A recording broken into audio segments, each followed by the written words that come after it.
مساء الفل أو صباح الفل لو تشوفونا الصبح.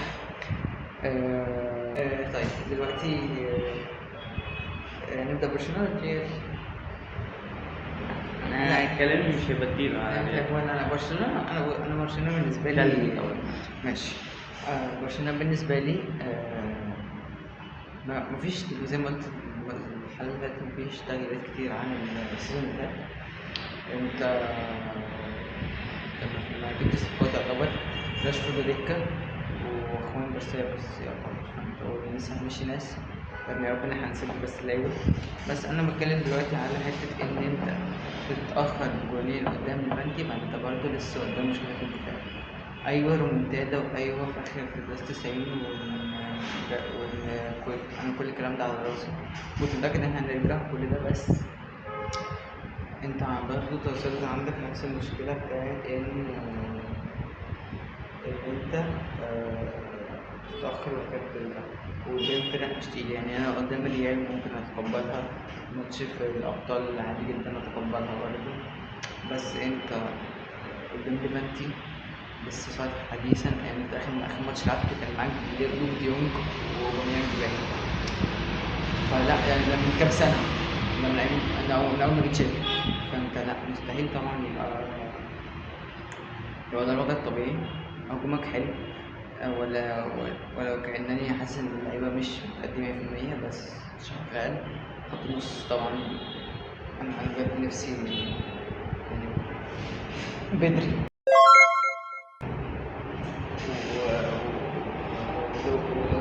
ولوبيز مش إن شاء الله ما يمشيش. ومين تاني جافي حلو. ديونج طبعا حلو جدا. كلهم حلوين، خط النص تحفة. الدفاع عندك بقى باكات حلوين، بس انت مش عارف كوبارسي ماله، مش عارف. حاسس كوبارسي كان مارتينيز هو اللي بيوجهه نوعا ما، هو المفروض الحالة دي مع أراخو. كريستنسن المفروض ياخد دقايق أكتر في وجهة نظري، يعني ميمشيش لأ ياخد دقايق. كريستنسن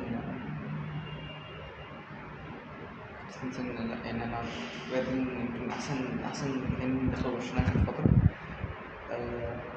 وكده كده خد كرسي في الحراسة. بس أنا كل مشكلتي دلوقتي زي ما قلت مع الدفاع، مسار التسلل بدأت تتهرش، بدأت الناس تحاول الفرق بقت تاخد بالها كويس، بقت تحضر كويس للموضوع ده. معاك إن مش سهلة يعني هي حاجة لذيذة إن أنت كل شوية توقع حد في مسار التسلل، بس بس لأ يعني أنا مش مبسوط بالأداء ده. 3-2 والحمد لله كنا احنا كسبنا، والحمد لله إن احنا عدينا. بس أنا مش ده اللي مستنيه من برشلونة. الماتش ده كان يخلص 5-6 صفر، مش بنستقبل أي أهداف. ف لو نشوف حل يعني أنت شايف المدافعين حلوين المفروض، بس مش عارف فين المشكلة. بس أكيد أنا واثق عندي في كده كده. إن شاء الله. أنت مع السرعات، أنت هتستغل حوار إن التانيين سرعة جدا في ناحية الريال، فأنت كده هيقف الأوفسايد. بس برضه أنت تظل عندك نفس مشكلة السيزون اللي هو فرقة زي بنفيكا. الريال في ماتش 5-2 كانت برضه أول ماتش سخنانة. فهي أنا بالنسبة لي القلق من الحتة دي بجد. القلق كله يتمثل في ماتش بنفيكا. يعني أنا في رأيي ماتش بنفيكا ده من أحلى ماتشات برشلونة شفتها في حياتي. بس أنا اللي هو 5-4. بس فكرة إنك لأ، لازم في حاجة تتغير، لأن سيناريو بنفيكا ده مش شرط كل مرة ترجع. اللعيبة عندها إصرار، عندها عزيمة، عندها كل ده، بس أنت مش شرط كل مرة هترجع، مش كل مرة تسيب الجرة. فلا لازم تلاقي حل للمشكلة دي بشكل أو بآخر. بس سوري لو طولت يعني. خش على ريال مدريد. ريال مدريد الماتش كالعادة الدفاع كان كويس، بس كان في بيحاولوا اسمه ده ريال وفيديو كانوا بيحاولوا يلعبوا على حتة الباكات، خصوصا إن أنت بديت برودريجو على الشمال بدل فينيسيوس على الدكة، مبابي راس حربة، وينج يمين مستنتونو، فكنت غيرت نوعا ما، تقريبا غيرت الهجوم كله ما عدا مبابي.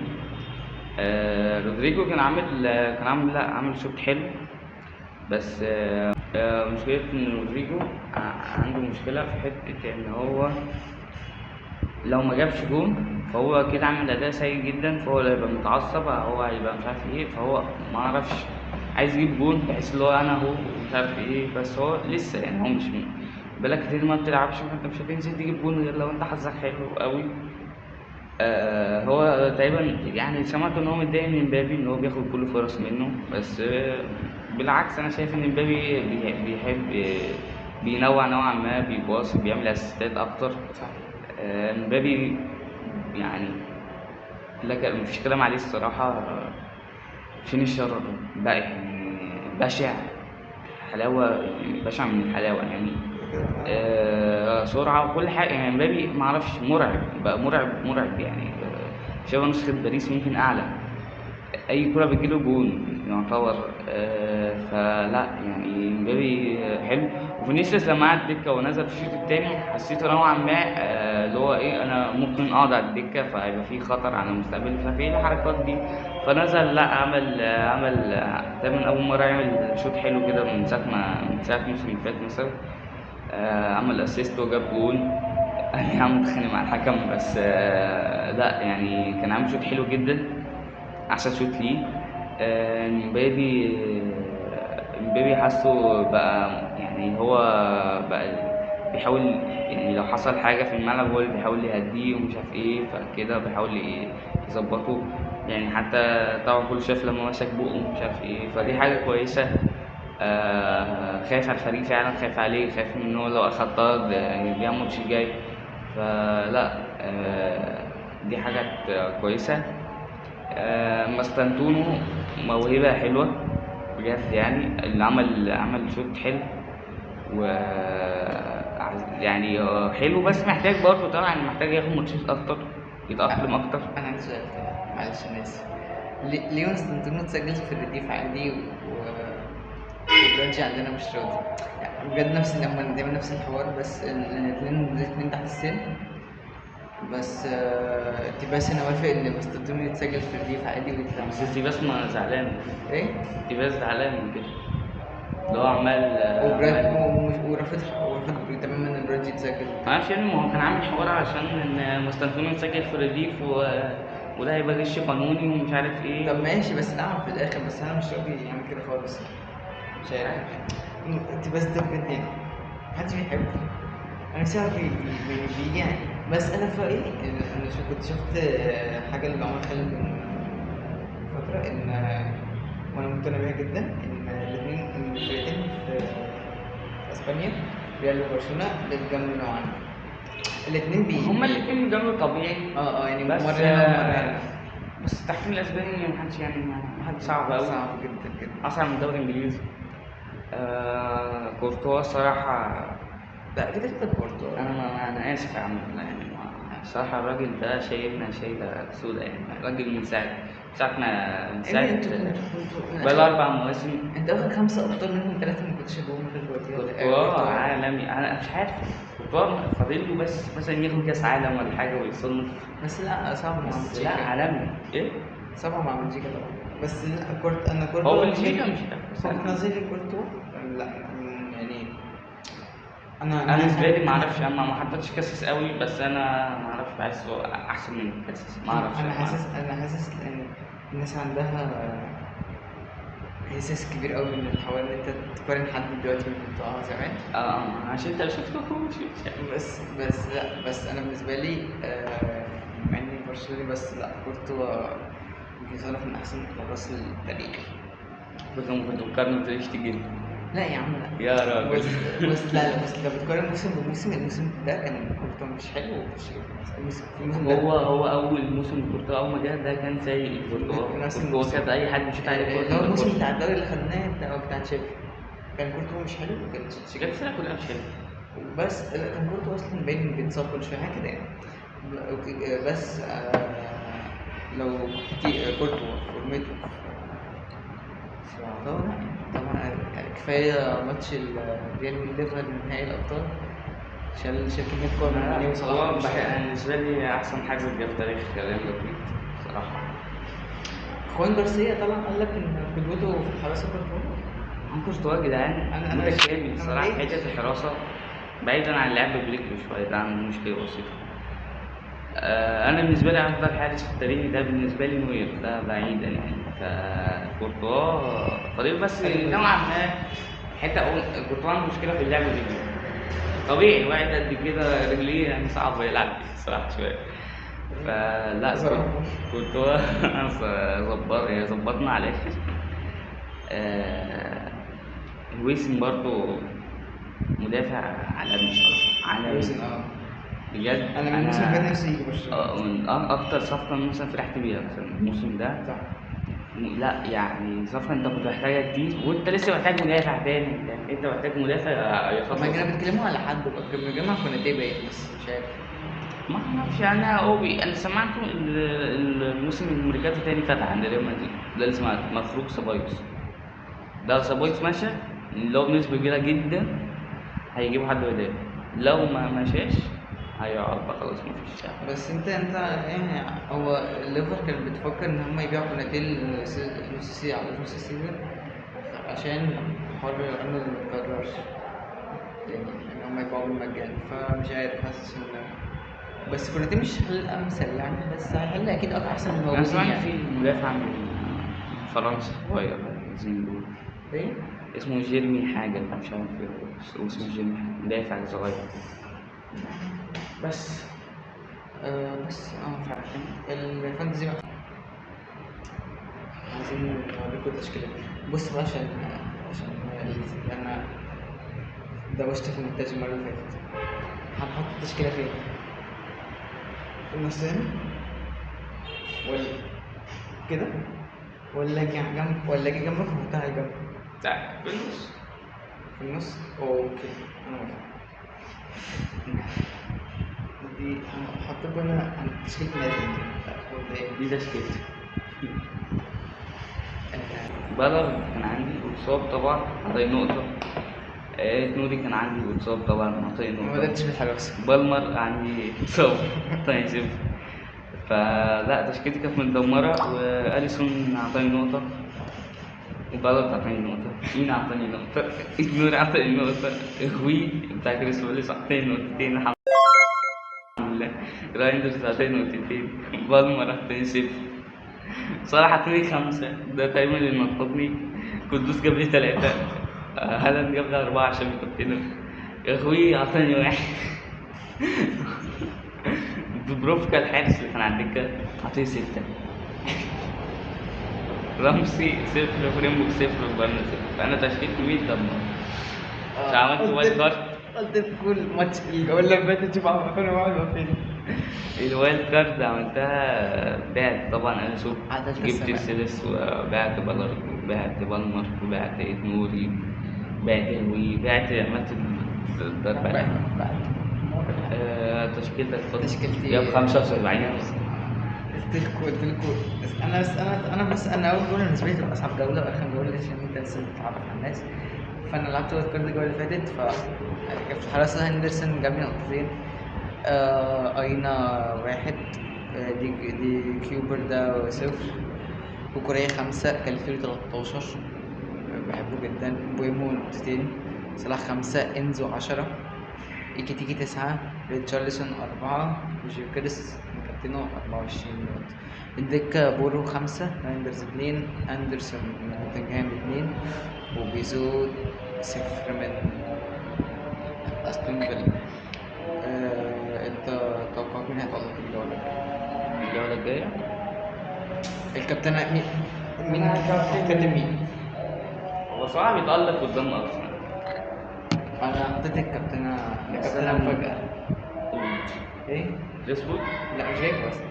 أنا مش عارف، حاسس كريس وود ده أنا مفاجأة حطيته في الكابتن أصلا. أنا عملت تبديلة هيلاقوا استهان. انا عملت تبديله، بعت جيوكريس وجبت جو بيدرو، بس انا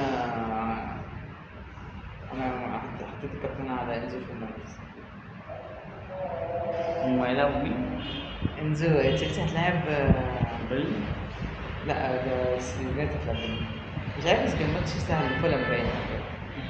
بس يا اسطى دي ريسكي قوي.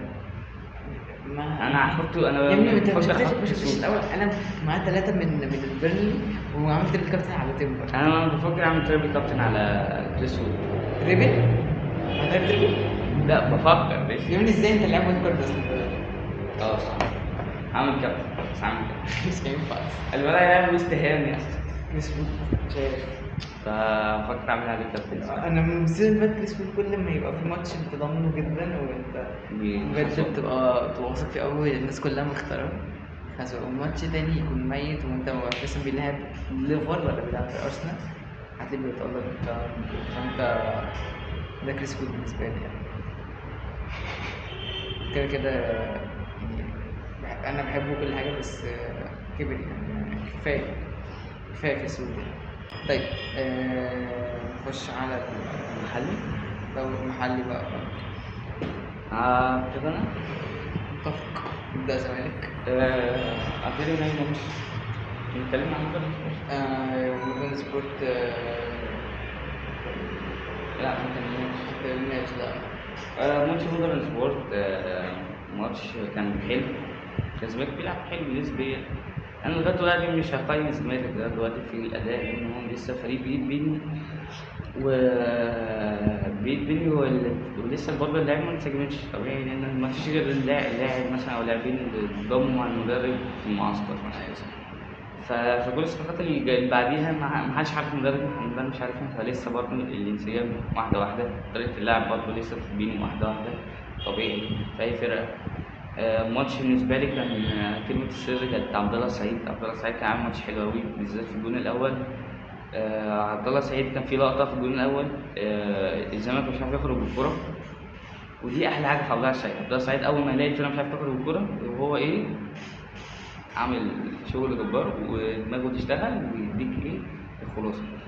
عبد الله السعيد كان في لقطه كان هو واقف، في واحد واقف وراه تمام ماسكه، اما عبد الله السعيد شاور لحسام عبد المجيد، ناصر ماهر يديها لحسام عبد المجيد، حسام عبد المجيد ده اخدها راح شاور للونش يفتح المساحه، حسام عبد المجيد بصر الونش رجعها لحسام عبد المجيد تاني، ناصر ماهر بقى فاضي فعطاها ناصر ماهر، وعبد الله السعيد هرب من الواد اللي معاه ففتح لعبد الله السعيد مكان، عبد الله السعيد فتح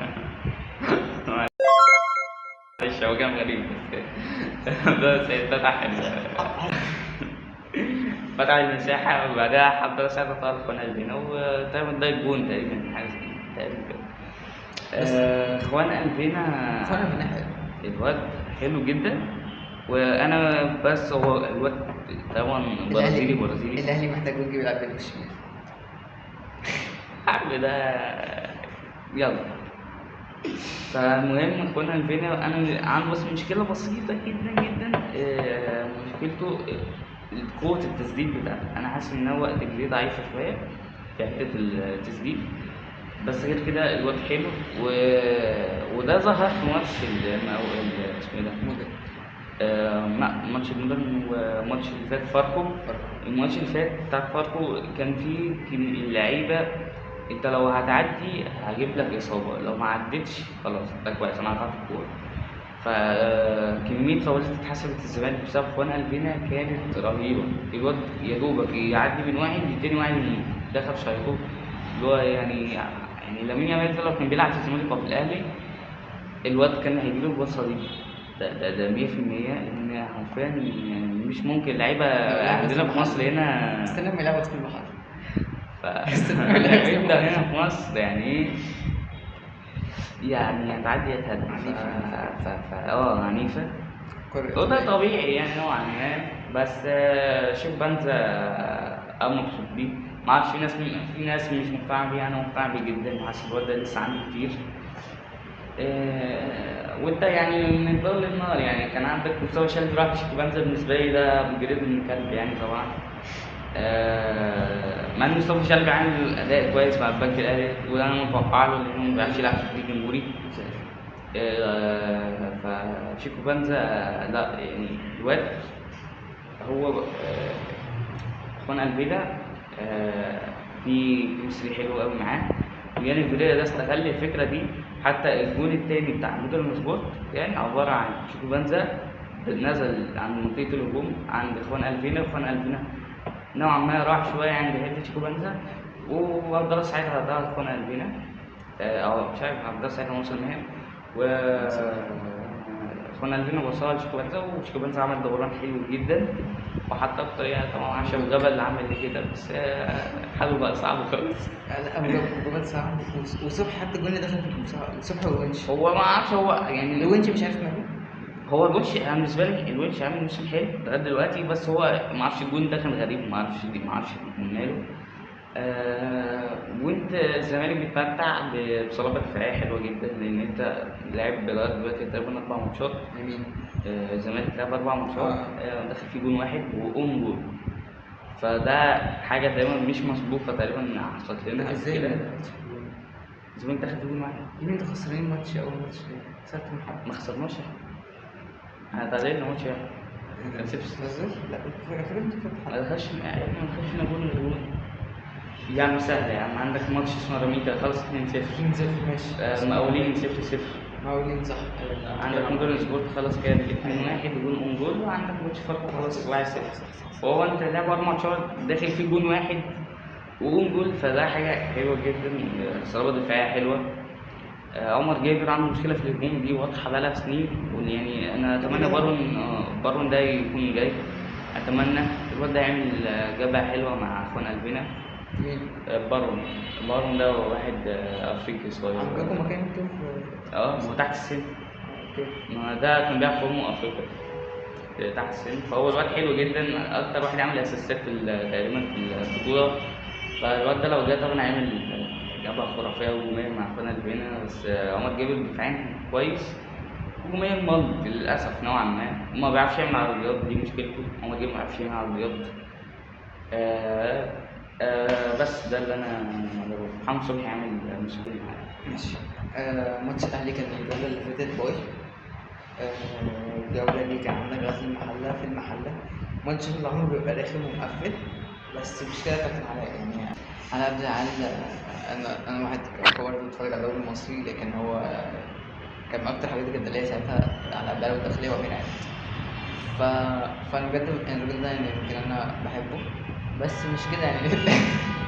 الامير فوتبول بجد حتى عليه فوتبول يعني بجد امير سنين. ما اصل الفكره ان انت الفرقه بتاعتكم دي لازم تتعامل فيها كده.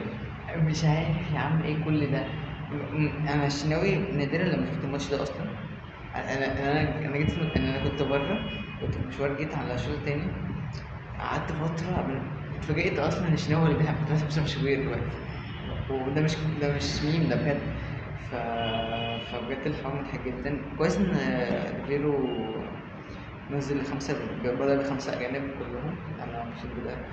كلهم تقريبا بلا استثناء مقدمين مردود حلو. عجبني حتة إن أنت نزلت زيزو صانع ألعاب، وخليت رجال زيزو وشرقي. دي برضو عجباني. بس الفكرة أنت الدوري المصري مش زي أي دوري يعني، حتى هتلاقي أي مدرب بيجي في الدوري الأسباني برضه يعني نفس المعاناة دي مع الدوري الأسباني، لأن ده تحسه شعار كده. إن هو هندافع بتبني هنلعب ده 5 ماتشات، لا ولا 4، 0 جون و0 جاب 0 ودخل 0. جول ولا مش منطقي يعني بجد مش معقولة بجد. ومشكلة، فأنت مبقاش عندك حل غير إن أنت تشوط من بره. فالشوط الداري دي كانت حلوة. شبه شوط الكومباني. ايه؟ شبه شوط الكومباني قدام ليستر. ايوه والله حلوه جدا. زيزو كان دخل برضه عمل كوره كده في الاخر، بس مش عارف ما ظبطتش معاه. يعني انت مش عارف الفكره، انت مش عارف توصل لحته ان انت تنفرد الحارس، او يبقى انت قدامك انت الحارس او جون تعرف تحطها فين. انت هتشوطها في اي حته هتلاقي حد. فدي رخمه جدا. طبعا لازم يعني ماتش زي ده مقفل جدا، لازم تعتمد على الكرات العاليه بقى والشوط البعيد وكده.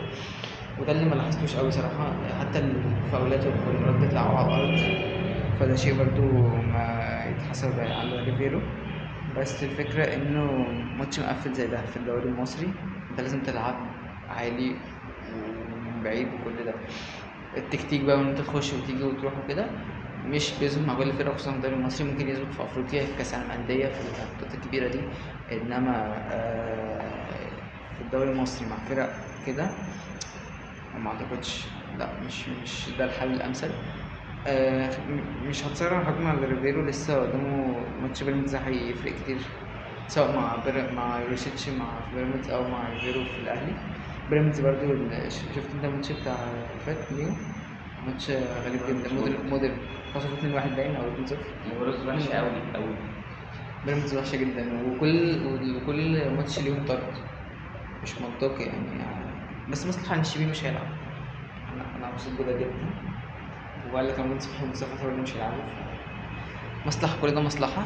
بس الفكرة ان احنا لو الماتش ده ما كسبش سكور، فلا انا في وجهة نظري ان ريفيرو مش هيمشي من الماتش، بس هتفرق جدا مع الجماهير. لا خلاص، لو احنا بقالنا معاه قد ايه مكسبناش من كام ماتش لعبته على الصوابع يعني. حتى في كاس العالم للأندية لعبنا قدام انتر حلو جدا، ولعبنا ماتش البورتو جامد جدا، بس انت برضو في تظل عندك مشكلة. بس لسه الإصابات لما ترجع برضو في الدفاع، إمام عاشور راجع، بن رمضان لسه هنشوف برضو ايه دنيته. كل دول لما يرجعوا هيفرقوا أكيد. انت الدفاع كله في مستشفى. هاني مطرود، شكري مصاب، مين تاني؟ العش باين مصاب. فانت عندك خط دفاع كله ورا مصاب وفي المستشفى. بيكام حلو، داري حلو، انا ما عنديش مشكله مع الدفاع، انا عندي بس مشكله في الوينج الشمال، شكري ينزل وكريم فؤاد يمين. بس غير كده انا راضي عن الهجوم حلو. بس الماتش واقف ازاي، محتاج كور عاليه وبيلعبوا في الاخر كور عاليه. حتى في رأسية تريزيجيه باين في طبيعي كده كانت جايه، بس انا مش شايف الاهلي هيعمل الماتش جاي. هو لا، بيراميدز. فبيراميدز فرقة حلوة إن أنت تجرب عليها بقى الهجوم ده كله والتيك تيك والخد وهات وكل الكلام الحلو ده. فأدينا نصبر ونشوف لحد الماتش الجاي إيه اللي هيحصل. ده بالنسبة للدوري المصري. ماتش النصر والأهلي، قلت لي أول ما تدخل رونالدو كسوس هينزل يمسك الأهلي يدعكم، ومتوقع النصر ومش عارف إيه. هقول لك حاجة. ماتش النصر ده، النصر كان عامل ماتش حلو، والأهلي في آخر في الشوط التاني يعتبر بدأوا يعملوا شغل حلو. أنا بالنسبة لي اللعيبة بتاعت السعودية دي ما تلعبش تاني يا جدعان. كل مرة النصر يخسر في ضربات الجزاء بسبب اللعيبة السعودية. مفيش غير اللعيب السعودي مش عارف اسمه ايه في النصر الخيبري ده ضيع ضربة جزاء. انا وهو داخل عارف ان ده لاعب سعودي، عارف ان هيضيع. ما اعرفش في ايه، ما اعرفش لازم يبقى اللعيبه السعوديه لازم تبقى فلته يعني، فاهم؟ سلم دوسري بقى، فاهم؟ اللي الشله حلوه دي عندك بتاع المهاجم بتاع الاهلي السعودي. فما اعرفش، كان عندك تقريبا كان عنده انجيلو ده، لما كان يخش يشوط ما دخلش ليه؟ ما اعرفش ليه لازم خيبري. اي لعيبه سعودي لازم يخش، ما بيعرفوش يشوطوا ضربات جزاء، ما بيعرفوش والله، ما اعرفش. بس جاب اخره يعني. يعني انا ما اعرفش، رونالدو حظه وحش قوي مع النصر خالص. بس لا يعني البطوله دي هو خسرها، بس حاسس هتبقى مفتاح لبطولات تانية. خصوص ميسي اللي كسب. انا شفت تقريبا ملخص ماتش التاني. بس انا بص، الدوري الامريكي الصراحه يعني يا ابني الدوري الامريكي ولا الدوري السعودي؟ ماشي معاك ان الدوري السعودي فيه منافسه وكل ده، بس انت ميامي من غير ميسي بتفقد. ما انا عارف ميامي مش بقلل من ميسي والله، بس بقول لك الدوري الامريكي ده ملط والله، ملط يعني، بس مش بقلل من ميسي ولا حاجه. فاهمك، بس برضه انت شيل الهلال والاهلي من الصوره، بقى مين في السعوديه؟ قادسية والله جامده. قادسية كانت خلصت عندهم ناتشو في الدفاع، بس يعني عندهم ناتشو ومينج دفاع، وجابوا روتيجي ب 60 مليون مين؟ من اتلانتا ب 60 مليون. ماشي يا عم، عندهم ناتشو لا عندها لعيبه حلوه بس، وعندهم برضه جايبين لاعب برضه من اتلانتا. ماشي. انت عندك 3-4 فرق في السعوديه هم اللي في باقي برضه ما انت برضه في امريكا لوس انجلوس عندها دلوقتي سون وعندهم التعاون حلوه، التعاون كويسه. فاهمك، بس مفيش. ايه الفرق اللي في الدوري يعني؟ لوس انجلوس عندهم سون وشيرو ولوريس، كان عندهم جاريث بيل في الفترة دي. وانتر ميامي طبعا. اتلانتا مش فرقة مش وحشة. بس ما انت التلات فرق دول مش فاكر، مش متابع الدوري الامريكي ما حدش سمع عنه حاجه، ما دي الفكره. ما حد طبعا، الناس هتتصل تتابع الدوري الامريكي، بس بناء على النتيجة ده مش انتر ميامي اللي بتكسب الدوري في الاخر، فاهم قصدي؟ هو بس هي الفكره ان الهلال ده هقول برضه لك، بيجيب هو له ضخ السعودية فلوس، بس عاملة نفسها تسويق أحسن. ممكن التوقيت برضه. التوقيت بيفرق وغير كده أنت عندك كذا فرقة عندها نجوم كتير. الهلال لوحدها بجد مدعكة، الأهلي مشروع جبار. بس إنما في في أمريكا كان دايما مأخوذ على الفكرة إن هو اللعيبة الكبار في السن هم اللي بيروحوا. الفكرة دي موجودة لحد دلوقتي، وأنا عارف إن واحد صغير هيروح أمريكا. بس يعني مهم يعني مهم. فكرة إن النصر مش زي البطولات اللي فاتت كان بيخسرها وبيحصل له دونجريد في الآخر وبتاع. لا أنا حاسس إن البطولة دي هتبني حاجة في المستقبل. الخصوص كان عامل قبل بطولة حلوة، لا ماتشين، كان عامل ماتشين حلوين جدا. كأداء النصر من كام صح. موسم. فلا حاسس إن النصر هترجع يعني. أوكي. ممكن